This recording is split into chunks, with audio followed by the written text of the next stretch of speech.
એમ થાય ને કે અમે લાભ લીધો તો એ ક્યાંથી રહી જાય. લક્કડશાહી લાડુ ખાધા એટલે એને ખવડાવવા પડે ને. લાકડાનો લાડવો કેવો હોય, સરસ મજાનો આમ દેખાતો હોય, પડ્યો હોય ને તો એમ થાય ઘીથી લસપસતો છે.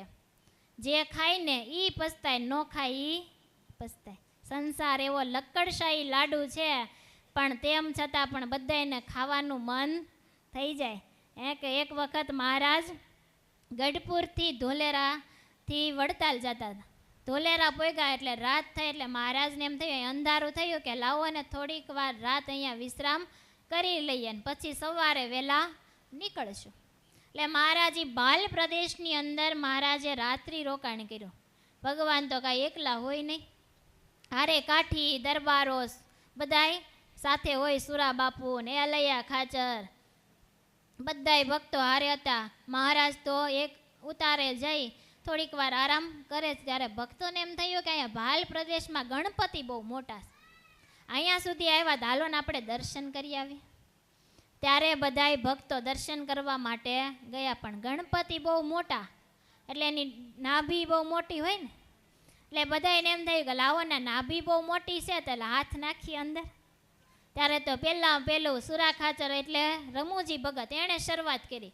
જેવો હાથ નાખ્યો ને એ ભેગો અંદર વીછી બેઠો તો ડંખ માર્યો, પણ ક્ષત્રિય ખરા ને એટલે કાંઈ થયું નહીં. બહાર હાથ કાઢીને મોઢામાં મૂકીને કે માળું ટાઢું, બહુ ટાઢું.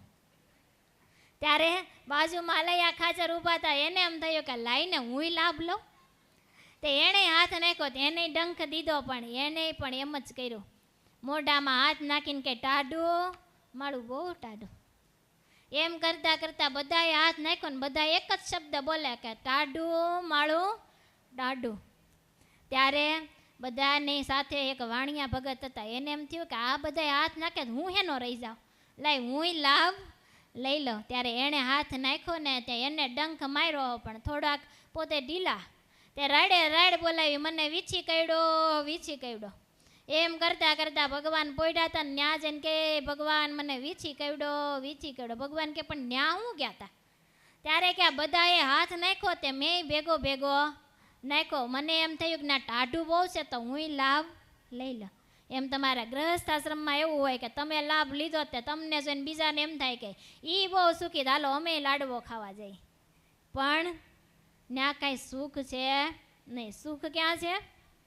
ભગવાન પાસે. હો, જગતમાં તો કાંઈ સુખ છે નહીં. પણ છતાં જ્યારે રજા આપવાનું ટાણું થાય ત્યારે માતા પિતા કાંઈ સરળતાથી રજા આપે નહીં. ત્યારે સુરત મુનિએ રજા માગી છે પણ રજા મળી નથી ને ત્યારે પૂછ્યા વગર ઘર બહારને છોડીને સ્વામી તો નીકળી ગયા છે. મનમાં વિચાર કરે કે એવા કોઈ સદપુરુષની ઓળખાણ કરી લઉં કે જેથી કરી એના માધ્યમથી મને ભગવાનની ઓળખાણ થઈ જાય. માત્ર ને માત્ર મનમાં એક જ ઈચ્છા છે કે આ દેહ કરી મારે પ્રગટ ભગવાનના દર્શન કરવા છે. એમ દર્શન કરવા માટેનો નિર્ધાર કરીને સ્વામી આજે એક પછી એક સ્થાનકમાં ભરે છે. અનેક મહંતો, મોટા મોટા યોગીઓ, જોગીઓ, ધ્યાનીઓ અને મોટા મોટા મંડલેશ્વરોને મળ્યા છે, પણ કોઈ એને એવા સદપુરુષ કે સાધુ પુરુષ મળ્યા નથી કે જે ભગવાનની ઓળખાણ કરાવી દે. ત્યારે સુરત મુનિ ઉદાસ થયા છે. એમ થયું કે હું ક્યાં જાઉં તો મને પ્રગટ ભગવાન મળે. કે પ્રગટ ભગવાન મળવા માટે પોતે આજે દોટ કાઢી છે પણ પ્રગટ ભગવાનની ઓળખાણ થતી નથી. ત્યારે એમ કરતાં કરતાં ગુજરાતની ધરતી પર આવ્યા છે અને સમાચાર મળ્યા છે કે પશ્ચિમ પાંચાલ દેશમાં ગઢપુર નામે ગામ છે, ત્યાં અત્યારે પ્રગટ ભગવાન બિરાજે છે. એવા સમાચાર મળ્યા ને ત્યારે સુરત મુનિ ગઢપુર આવ્યા છે. ત્યારે સ્વામિનારાયણ ભગવાનની દાદા ખાચરના દરબારમાં લીલુડા લીમડાની નીચે વિશાળ સભા કરીને બેઠા છે. અને ભગવાન શ્રીહરિના દર્શન થતાની સાથે સુરત મુનિના હૃદયમાં હા પડી છે કે જેની હું ઓળખાણ કરવા માટે, જેની શોધમાં હું નીકળો હતો ને એ જ આ પરમાત્મા છે. એમ મનની અંદર જ્યારે ઝાંખી થવા માંડી છે, જેમ લોઢું હોય ચુંબક પાસે જતાની સાથે ખેંચાણ થાય ને, એમાં સુરત મુનિને પોતાના મનની વૃત્તિઓ ભગવાનમાં ખેંચાવા લાગી છે અને ભગવાનને દોટ કાઢી ને ભગવાનના ચરણમાં ઝૂકી પડ્યા છે. બે હાથ જોડી ભગવાનને પ્રાર્થના કરવા માંડ્યા છે કે હે મહારાજ, મને તમારા શરણે લ્યો ને મને તમારો સાધુ કરો. એમ સુરત મુનિ આજે મહારાજને પ્રાર્થના કરે છે. ત્યારે ભગવાને મસ્તક ઉપર બે હાથ મૂક્યા છે, આશ્વાસન આપ્યું છે, અને જ્યાં ભગવાનનો સ્પર્શ થયો ને એ ભેગી સ્વામીને આજે સમાધિ થઈ છે. સમાધિ થતાની સાથે દિવ્ય અક્ષરધામના સ્વામીને દર્શન થયા છે. અને ભગવાન સ્વામિનારાયણના દર્શન થયા અને જાગૃત થયા ત્યારે મહારાજને વિનંતી ફરી કરી છે કે મને તમારો સાધુ કરો. ત્યારે મહારાજે કૃપા કરી અને સ્વામીને સાધુની દીક્ષા આપી, સંત દીક્ષા આપીને મહારાજે નામ પાડ્યું સ્વરૂપાનંદ સ્વામી. સ્વરૂપાનંદ સ્વામી નામ પાડ્યું. મહારાજ કહે કે તમારું બીજું નામ અમે સુરત મુનિ પાડીએ છીએ. એમ મહારાજે બબ્બે નામ પાડ્યા છે અને મહારાજે એમ કીધું છે કે હે સુરત મુનિ, તમે આ શતાનંદ સ્વામી પાસે રહેજો. એમ સ્વામી આજ્ઞા કરી છે. એટલે સ્વામી શતાનંદ સ્વામીની સાથે રહેવા માંડ્યા છે. શતાનંદ સ્વામી અને સુરત મુનિની જોડ થઈ છે અને એમની સાથે રહેતા રહેતા ભગવાન સાથે આજે સુરત મુનિને અનહદ પ્રીતિ બંધાવા માંડી છે. પ્રીતિ બંધાતા બંધાતા ભગવાન પ્રત્યે એટલો બધો પ્રેમ થયો છે કે ભગવાન સિવાય એના લોકમાં બીજું કાંઈ વાલું લાગતું નથી. આમે પણ આ લોકની અંદર ભગવાન સિવાય કાંઈ બીજે માલ નથી કે તમે કરોડ મણ રેતી લઈ અને દળી નાખો તો પણ એમાં કાંઈ ટીપું તેલ નીકળે? એમાં નીકળે રેતીમાં તેલ? ટીપું તેલ નીકળે નહીં. આખો સમુદ્રને લઈને વલોવી નાખો તો એ માખણ નીકળે? કે જે પ્રાપ્તિ કે ભગવાનની પાસે થાયની જગતમાંથી કાંઈ થાય નહીં. એટલા માટે જ સંતો ભગવાન પાસે અવારનવાર માંગણી કરતા હોય, તમારી મૂર્તિ વિના મારા નાથ રે, બીજું મને આપશો માં. તમારી મૂર્તિ વિના મારા નાથ રે, બીજું મને આપશો માં. હું તો એ જ માગું છું જોડી હાથ રે, બીજું મને આપશો માં. તમારી મૂર્તિ વિના મારા નાથ રે, બીજું મને આપશો માં. આવી રીતે ભગવાન સિવાય બીજે કાંઈ સુખ નથી. એટલા માટે સંતો મસ્ત બની ભગવાન પાસે માગણી કરે કે ભગવાન તમારી મૂર્તિ વિના અમને બીજું કાંઈ આપતા નહીં, કેમ કે ભગવાન પાસે જ એક સુખ છે. એમ સુરત મુનિને આજે ભગવાનની અંદર અનહદ પ્રેમ થવા માંડ્યો છે. અને પછી તો ભગવાનની પૂજા કરે તો ભગવાન સ્વયં એમના હાથથી જે વસ્તુ આપે એ ભગવાન સ્વીકારવા માંડ્યા છે. એટલો બધો ભગવાન સાથે અનહદ પ્રેમ થઈ ગયો છે, ભગવાન સાથે એકાકાર થઈ ગયો છે કે ભગવાન બધી જ વસ્તુ પ્રગટપણે પોતાના હાથથી સ્વીકાર કરે છે. અને ધીમે ધીમે સમય પછી સમય વીતતો જાય છે. ત્યારે આ લોકની અંદર ભગવાન જે કાર્ય કરવા માટે આવ્યા હતા કે અનંત આત્માઓના કલ્યાણને વાસ્તે ભગવાન સ્વામિનારાયણ પધાર્યા હતા ને, એમણે હવે સંકલ્પ કર્યો કે હવે મારું કાર્ય પૂર્ણ થયું છે તો મારે મારા ધામમાં જવું છે. અને પુરુષોત્તમ નારાયણ જ્યારે ધામમાં સીધાવ્યા છે ને, ત્યારે સુરત મુનિ એટલા બધા વિરહમાં ઝૂરી રહ્યા છે કે શતાનંદ સ્વામી આવીને સ્વયં આજે ગુરુ આજ્ઞા કરે છે કે સુરત મુનિ થોડીક ધીરજ ધારણ કરો. તમે મહારાજ ગયા પછી કાંઈ અન્ન જળ ગ્રહણ કર્યું નથી તો તમે ગ્રહણ કરો. જો આમને આમ કરશો તો તમારો દેહ પડી જશે.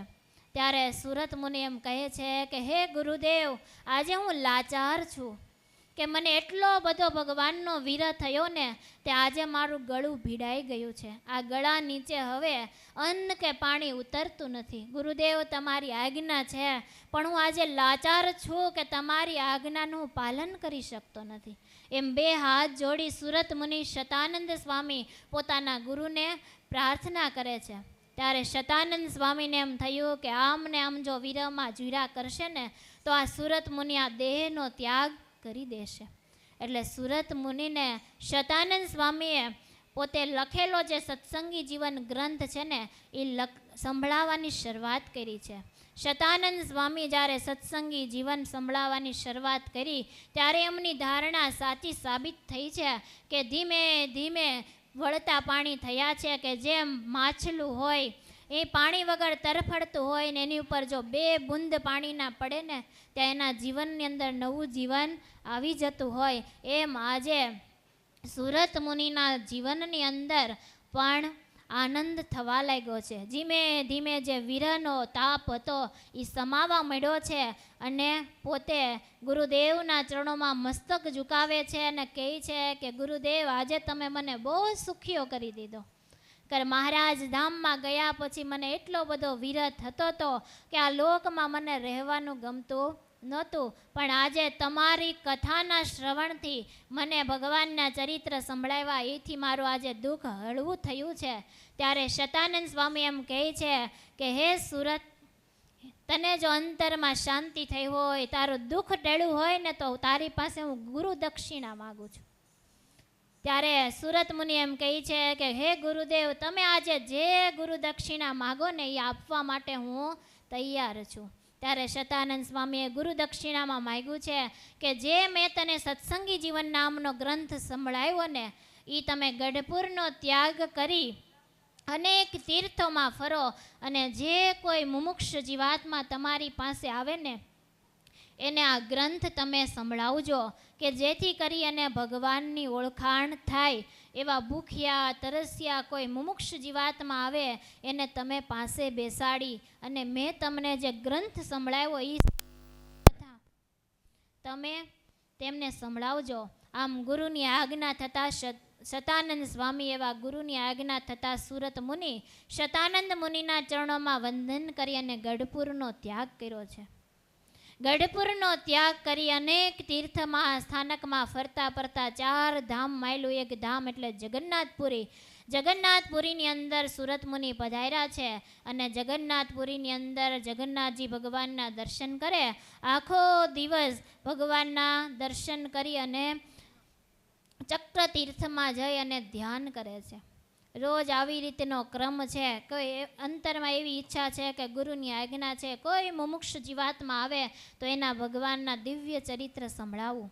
ત્યારે એક સમયને વિશે ગુજરાતમાં આવેલું ભાડેર ગામ, એ ભાડેર ગામના પ્રતાપશ્રી રાજાને સંકલ્પ થયો કે હવે મારી ઉંમર થઈ છે, મારો ઉત્તરાર્ધ કાળ છે કે હવે મારે આ દેહ કરી ભગવાનનું ભજન કરી લેવું જોઈએ, મારે પ્રાપ્તિ કરી લેવી જોઈએ. એટલા માટે પોતાના રાજ દરબારનો ત્યાગ કરી પુત્ર પરિવારને બધી સંપત્તિ સોંપી અને ભગવાનને ઓળખવા માટે ભગવાનને પામવા માટે પ્રતાપસિંહ રાજાએ આજે રજા લીધી છે અને પોતે ચાલી નીકળ્યા છે. ચાલતા ચાલતા અનેક તીર્થોમાં સ્થાનકોમાં ફર્યા છે અને અંતરમાં એમ છે કે કોઈ એવા વિરલ સંત મળે કે જે મને ભગવાનની પ્રાપ્તિ કરાવી આપે ને એની માળે ઓળખાણ કરવી છે. એવા સંકલ્પથી પોતે નીકળ્યા પણ અનેક તીર્થમાં ફર્યા ત્યારે કોઈની પ્રાપ્તિ ન થઈ. ત્યારે એમ થયું કે હવે છેલ્લી વાર જગન્નાથપુરીની અંદર જઈ જગન્નાથ ભગવાનના દર્શન કરી સમુદ્રની અંદર જઈ અને મારું જીવન ટૂંકાવી દઉં. એમ સંકલ્પ કરી પ્રતાપસિંહ રાજા જે જગન્નાથપુરીની અંદર પ્રવેશ કર્યો છે. જગન્નાથજીના દર્શન કરી પોતાના સંકલ્પ અનુસાર જ્યારે ચક્ર તીર્થની અંદર આવ્યા છે પોતાના દેહનો અંત કરવા માટે, ત્યારે કિનારા ઉપર સુરત મુનિ પોતે ધ્યાન અવસ્થામાં બેઠા છે. ધ્યાન અવસ્થાની અંદર બેઠેલા સંતને જોઈ અને અંતરમાંથી પુકાર નીકળ્યા છે કે હે પ્રતાપસિંહ, જેની શોધ માટે તું નીકળો છો ને એ જ આ સાચા યોગી છે. તારું સર્વસ્વ તેને અર્પણ કરી દે, તારું મસ્તક એને નમાવી દે, એના ચરણોમાં તું ઝૂકી જા તો તારો જે સંકલ્પ છે ને એ પૂર્ણ થશે. જ્યારે અંતરમાંથી આવો પોકાર થયો છે ને ત્યારે પ્રતાપસિંહ રાજા સુરત મુનિની પાસે આવ્યા છે. 2 હાથ જોડી સ્વામીની સામે બેઠા છે. ત્યાં સ્વામી આંખ ખોલી એટલે 2 હાથ જોડી સ્વામીને પ્રાર્થના કરે છે કે તહમ પ્રપોસ્મી, કે હું તમારા શરણે છું અને મને એવા કોઈ પ્રગટ ભગવાનની વાતો કરો કે જેથી કરી મારને આ મનુષ્ય જન્મ મળ્યો એ સફળ થાય. ત્યારે સુરત મુનિ કહે છે કે હે પ્રતાપસિંહ રાજા, તમે થોડાક મોડા પડ્યા, થોડાક જો વહેલા આવ્યા હોત તો હું તમને આંગળી ચીંધીને બતાવી શકત કે આ સ્વયં પુરુષોત્તમ નારાયણ છે, કે જે પુરુષોત્તમ નારાયણ કે જેની હાથે કોળિયા અમે અમારી હાથે જમાડ્યા છે, કે જે ભગવાનની સાથે અમે રેમાં છીએ જેમાં છીએ એવા પુરુષોત્તમ નારાયણ પ્રગટ ભગવાનની સાથે અમે હતા. પણ હે સુરત મુનિ કહે છે કે પ્રતાપસિંહ રાજા તમે થોડાક મોડા પડ્યા, થોડાક વહેલા પધાર્યા હોત તો એ ભગવાનની હું તમને ઓળખાણ કરાવી દઈશ. ત્યારે ભગવાન સુરત મુનિ એમ કહે છે કે પ્રતાપસિંહ રાજા એ તો હવે શક્ય બને એમ છે નહીં. ત્યારે સુરત મુનિના કહેવાથી પ્રતાપસિંહ રાજાએ કીધું કે ગુરુદેવ હવે મારે પ્રગટ ભગવાનના દર્શન નથી કરવા, પણ જે પ્રગટ ભગવાનના તમે ચરિત્ર તમારી આંખે જોયા છે, આ હાથે કરી ભગવાનની તમે સેવા કરી છે ને પુરુષોત્તમ નારાયણના ચરિત્ર મને સંભળાવો.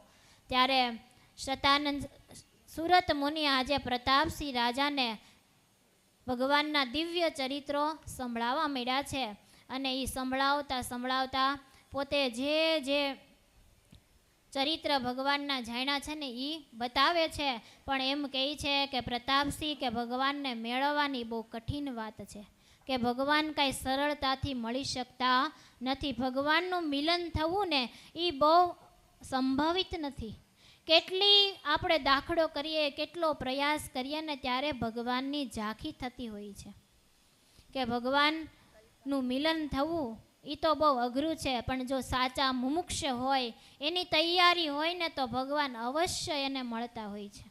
કે રામાયણની અંદર પ્રસંગ આવે કે પાર્વતીજી જ્યારે દક્ષ પ્રજાપતિના યજ્ઞની અંદર બળીને મૃત્યુ કર્યું, પોતાનું જીવન અટકાવ્યું, ત્યાર પછી જ્યારે હિમાલયની અંદર બીજો જન્મ ધારણ કર્યો, ને ત્યારે એક દિવસ નારદજી એમની પાસે આવ્યા.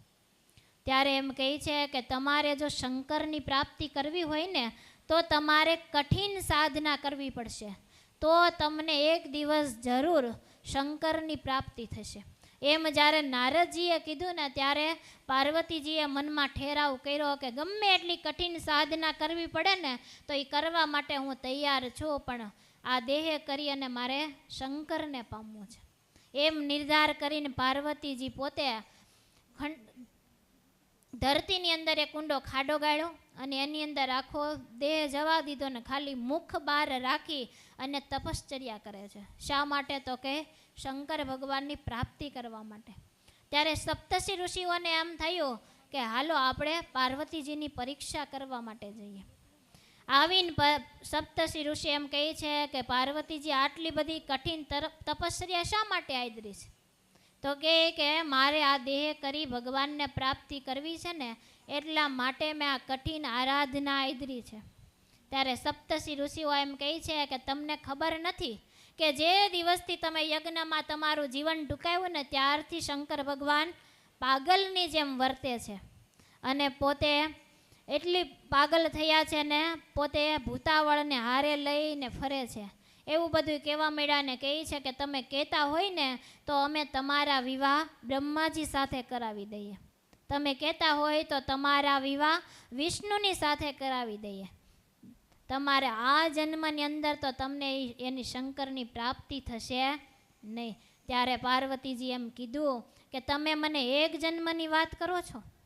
હું કાંઈ એક જન્મને લઈ અને આને આ જન્મે મને ભગવાનની પ્રાપ્તિ થાય એવો હું નિર્ધાર કરીને બેઠી નથી. ભલે મારે કરોડ જન્મ લેવા પડે તો પણ હું લેવા માટે તૈયાર છું, પણ પામું તો હું શંકરને જ પામું. એમ કહે છે કે કોટી જન્મ લગ રગડ હમારી વરુ શંભુ આ નહીં તો રહુ કુંવારી.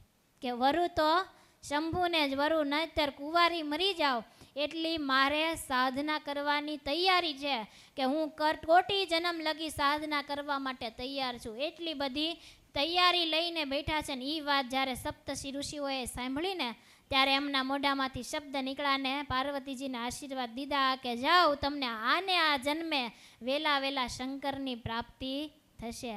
કે જ્યારે સાધક છે ને હિંમત ન હારે ને ત્યારે એને ભગવાનની પ્રાપ્તિ તત્કાળ થતી હોય, ઝડપથી ભગવાનની પ્રાપ્તિ થાય. કે થાણા ગાલોલના માવા ભક્ત હતા કે પોતે આંબલીની પ્રદક્ષિણા કરતા હતા, નારદજી હારે પૂછાયું કે મને ભગવાન ક્યારે મળશે? તો ભગવાને એવું કીધું કે નારદજી જઈને કહી દેજો કે આંબલીના પાંદડે પાંદડે લાખ લાખ વરસ જશે ને તેથી તમને ભગવાનના દર્શન થશે. નારદજી કે આવા સમાચાર કેમ આપવા?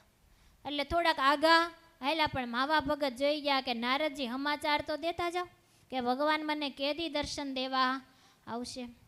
ત્યારે નારદજી એવું કીધું કે કદાચ તમે સાંભળશો તો તમને બહુ અઘરું લાગશે. ત્યારે માવા ભગત કે નહીં, મને જે ભગવાને સમાચાર મોકલા હોય બતાવો. ત્યારે નારદજી એવું કીધું કે આંબલીના પાંદડે પાંદડે લાખ લાખ વરસ જશે તેથી ભગવાન તમને મળશે, એવા ભગવાને તમને સમાચાર મોકલા. ત્યારે માવા ભગત નાચવા માંડ્યા કે કાંઈ નહીં, એક દી તો મને ભગવાનના દર્શન થશે. ત્યારે ભગવાનના ભક્ત નાચવા માંડ્યા ને ત્યારે ભગવાનથી ધામમાં રહેવાનું નહીં તો તરત પ્રગટ થયા. નારદજી કે હમણાં કહેતા હતા ને કે આંબલીના પાંદડે પાંદડે લાખ લાખ વરસ જાય તેથી હું દર્શન દેવા આવીને તરત કેમ આવ્યા? ત્યારે કે મારા ભક્તનો એટલી બધી તાલાવેલી હતી દર્શનની કે એટલો બધો સમય આપ્યો તોય પોતાની સાધનામાં આંચ આવવા દીધી ને એવો હરખ રાખ્યો ને એવી હિંમત રાખીને એટલા માટે અમે તત્કાળ દર્શન દેવા માટે વધાર્યા. એમ કઠિન સાધના તો બહુ છે, પણ એ કરવા માંડીએ ને તો ભગવાન આપણી પાસે તત્કાળ આવે. પણ શું રાખવું પડે? હિંમત અને ધીરજ. હિંમતે મરદા તો મદદે ખુદા, કે આપણે જો હિંમત રાખીએ તો ભગવાન અવશ્ય આપણી મદદ કરવા માટે આવે. ને આજે પ્રતાપસિંહ રાજાના મોઢામાંથી શબ્દ નીકળે કે મને ગમે એટલી કઠિન સાધના બતાવશો ને તો એ કરવા માટે હું તૈયાર છું, પણ મને પ્રગટ ભગવાનના દર્શન કરાવો. ત્યારે સુરત મુનિ પ્રતાપસિંહ રાજાને કહે છે કે મારા ગુરુ શતાનંદ સ્વામીએ જે મને ભગવાનનો જન્મથી લઈને તિરોધાન સુધીના જે ચરિત્ર સંભળાવ્યા ને એવો એ જે શ્રીમદ સત્સંગી જીવન નામનો ગ્રંથ છે ને એની કથા હું તમને સંભળાવું. ત્યારે આ શબ્દ પ્રતાપસિંહ રાજાએ સાંભળ્યા ને ત્યારે એમ થયું કે શતાનંદ સ્વામી કોણ? મને પહેલાં તમારા ગુરુ શતાનંદ સ્વામીનું જીવન ચરિત્ર સંભળાવો. ત્યારે સુરત મુનિના હૃદયમાં પણ આજે હરખ થયો છે. પ્રતાપસિંહ રાજાને કહે છે કે આજે મને પણ હરખ છે કે તમારા માધ્યમથી આજે મને મારા ગુરુના ગુણ ગાવા મળશે. એમ કહી અને શતાનંદ સ્વામીનું જીવન ચરિત્ર બતાવે છે સુરત મુનિ કે ઉત્તર હિન્દુસ્તાનની અંદર જનકપુરી નામનું એક સોયામણું નગર છે. એ સોયામણા નગરની અંદર વિષ્ણુ શર્મા નામના એક પવિત્ર બ્રાહ્મણ રહે છે અને એમની ઘરે શતાનંદ સ્વામીનો જન્મ થયો છે. જનકપુરી બહુ અદ્ભુત નગરી છે. આ નગરીની અંદર સાધુ પુરુષો બહુ વસતા. જનકપુરી એટલે જ્યાં સીતા માતાનો જન્મ થયો ને એ જનકપુરી. એવી પવિત્ર નગરીની અંદર જન્મ થયો છે અને એમને પણ શ્રીમદ ભાગવત ગ્રંથનો દ્વિતીય સ્કંદ વાંચ્યો અને વાંચતા વાંચતા એમાં વાત પકડાણી કે આ મનુષ્ય દેહ કરીને તો ભગવાનને પમાય, કાંઈ બીજું કરાય નહીં. કે જે મુક્તાત્મા હોય, ભગવાનનો જીવ હોય ને એના વાત તરત પકડાઈ જાય કે આ દેહ કરી ભગવાનને પમાય, બાકી બીજું કાંઈ કરાય નહીં. બાકી બીજાને પકડતા બહુ વાર લાગે હો, કે જે ભગવાનનો જીવાત્મા હોય એને તરત આ વાત પકડાઈ જાય. બાકી તો બીજા ગમે એટલી વાર સાંભળે, એક વાર સાંભળે, બે વાર સાંભળે કે લાખ લાખ વખત સાંભળે છતાં પણ એને મોક્ષના માર્ગની જે રસ્તો છે એ પકડાતો નથી. આજે શતાનંદ સ્વામીને 8 વર્ષની ઉંમરે જ વાત પકડાઈ ગઈ છે. મનમાં થયું કે બસ આ દેહ કરી ભગવાનને પામી જાઓ.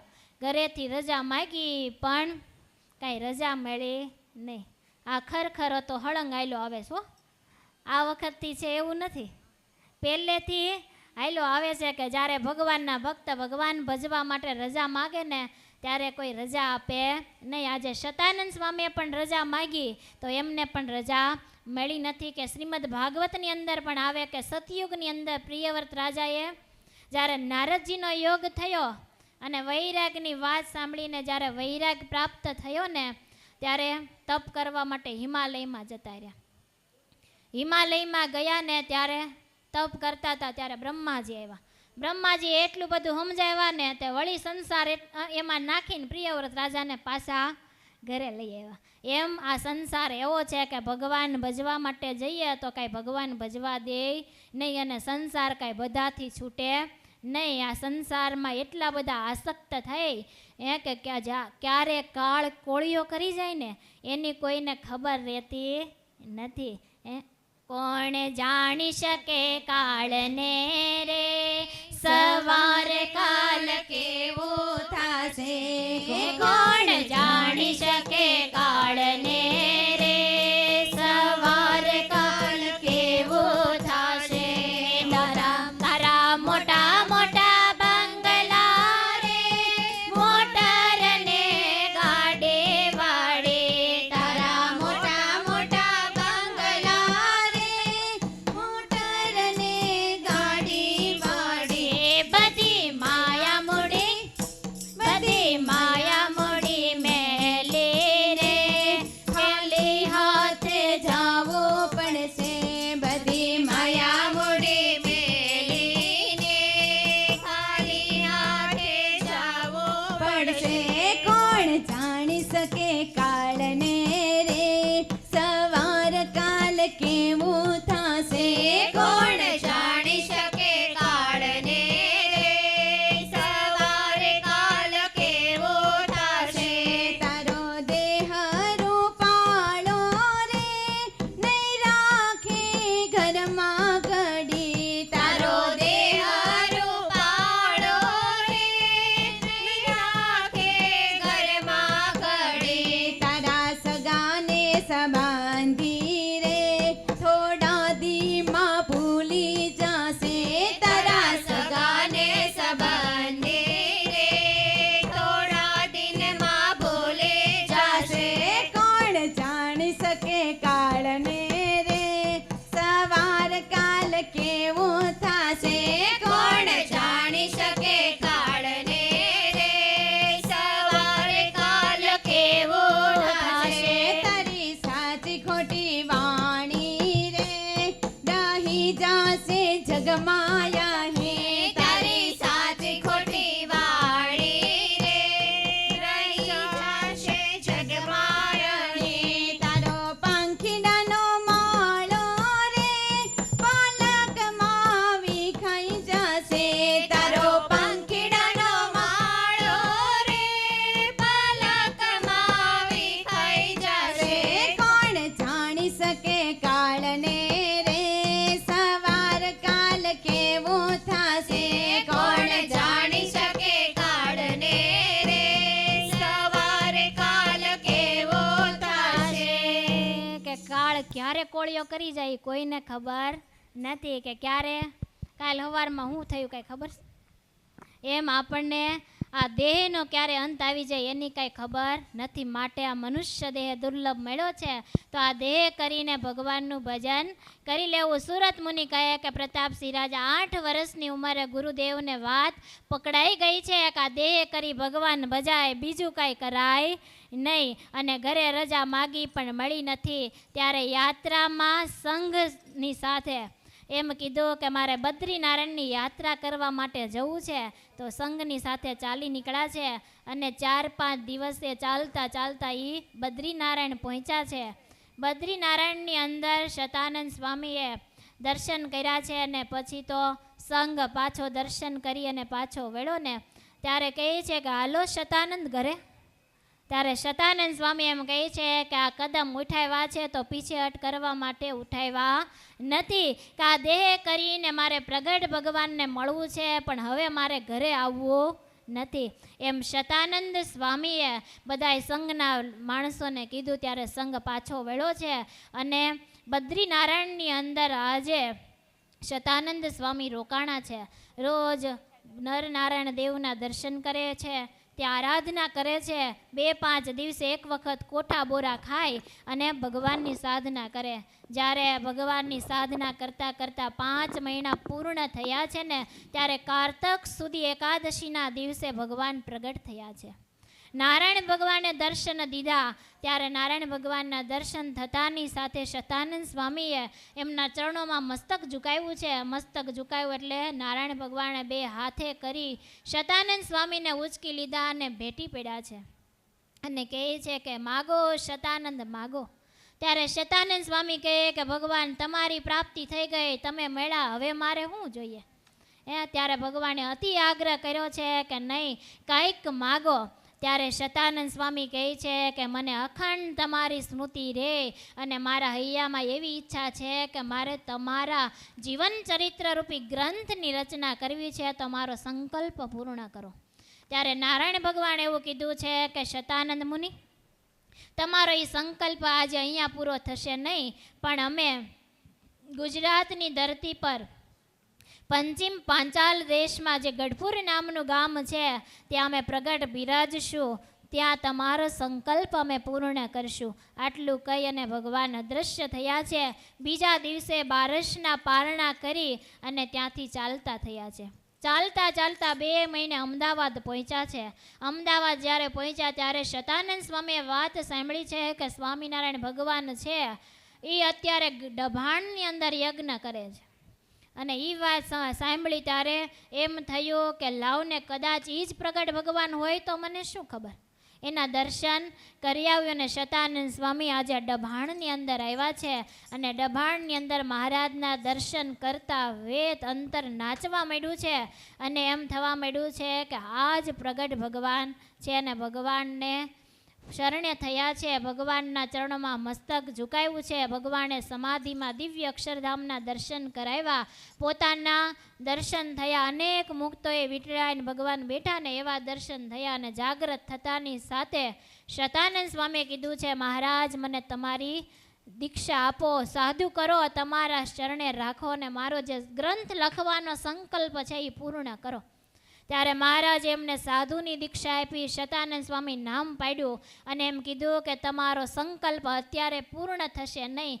જે દિવસે અમે ગઢપુરની અંદર ગોપીનાથજી મહારાજનું મંદિર બંધાવશું પછી તમારો જે ગ્રંથ લખવાનો સંકલ્પ છે એ અમે પૂર્ણ કરશું. એમ મહારાજે એમને બિરુદ આપ્યું છે. અને સમય પછી સમય જતાં જ્યારે ગઢપુરનું મંદિર બંધાણું અને ત્યારે ગુરુદેવને આજ્ઞા કરી છે કે શતાનંદ સ્વામી કે જે તમને બદ્રિકા આશ્રમમાં દર્શન આપ્યા અને અમે કોલ આપ્યો તો એ કોલને હવે પૂરો થવાનો સમય આવી ચૂક્યો છે, તો તમે અમારા ચરિત્રરૂપી ગુણગાન ગાય અને અમારો ગ્રંથ લખો. ત્યારે સ્વામી મહારાજને પ્રાર્થના કરે છે કે મહારાજ સંવત 1866માં હું તમારી પાસે આવ્યો. પછીના જે ચરિત્ર કર્યા એ બધા મને ખબર છે, પણ એ પહેલાંના મને કાંઈ ચરિત્ર ખબર છે નહીં, કે જેથી હું તમારી સાથે હતો નહીં તો મને કાંઈ ખબર નથી કે તમે છપૈયામાં જન્મા, ત્યાં તમે બાળલીલા કરી, વનમાં ફર્યા, રામાનંદ સ્વામી પાસે આવ્યા, તમે દીક્ષા ગ્રહણ કરી, ગાદીએ બેઠા, એ કાંઈ બધું મને ખબર છે નહીં. મેં કાંઈ મારી આંખે જોયું નથી, તો હું કઈ રીતે હું ગ્રંથ લખી શકું, કે પ્રમાણભૂત હોય તો હું ગ્રંથની રચના કરી શકું. ત્યારે મહારાજે આશીર્વાદ આપ્યા છે કે જાઓ તમને 3 કાળનું જ્ઞાન થશે. ત્યારે શતાનંદ સ્વામીને 3 કાળનું જ્ઞાન થયું છે. ભગવાનના આશીર્વાદથી આજે સત્સંગી જીવન નામનો ગ્રંથ સ્વામીએ લખ્યો છે. અને જ્યારે ગ્રંથ પૂર્ણ થયો ત્યારે ભગવાન શ્રીએ પોતાના મસ્તક ઉપર ધારણ કરી ગાજતે વાજતે લક્ષ્મીવાડીએ પધાર્યા. ત્યાં મહારાજે બેઠક ઉપર આ ગ્રંથને નીચે પાથરણું પાથરીને એની ઉપર પધરાવી મહારાજે અબીલ, ગુલાલ, કંકુ સારો એ પૂજાપો ચડાવી મહારાજે પૂજા કરી છે. અને પોતાના સ્વહસ્તે જ મહારાજે આ સત્સંગી જીવન ગ્રંથની આરતી ઉતારી છે. એટલું જ નહીં, મહારાજે આરતી ઉતારી અને આરતી ઉતારીને મહારાજે એમ કીધું કે આ લોકની અંદર જે કોઈ આવે ને એકને એક દિવસ જવું પડે છે. તો અમે પણ મનુષ્ય રૂપ ધારણ કરીને આ લોકમાં આવ્યા છીએ, તો અમે વહેલા મોડું આ લોકમાંથી રજા લઈ અને જવું પડશે. પણ જે દિવસે અમે આ લોકમાંથી વિદાય લેશું ને ત્યારે અમે આ સત્સંગી જીવન ગ્રંથ રૂપે અમે પ્રગટ પ્રમાણ કાયમને માટે વિરાજમાન રહેશું. કે કોઈને અંતરની અંદર મુશ્કેલી હશે, કાંઈ સંકલ્પ થતા હશે, કાંઈ રસ્તો જડતો નહીં હોય ને ત્યારે અમે આ ગ્રંથ રૂપે એનો પ્રત્યુત્તર અમે આપશું. એવું મહારાજે આ ગ્રંથની અંદર બિરુદ આપ્યું છે.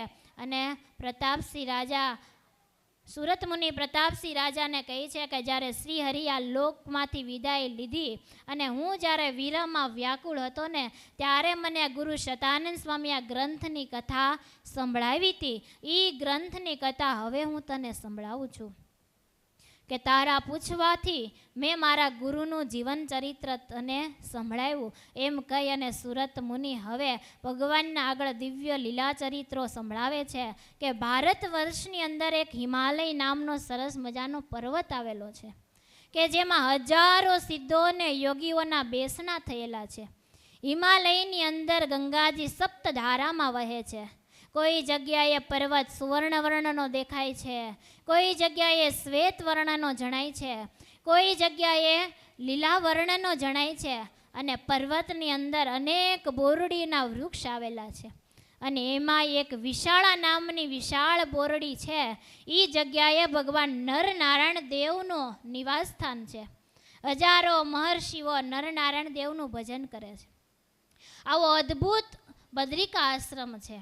આ બદ્રિકા આશ્રમની પાસે સરસ મજાની ગંગા નદી વહે છે.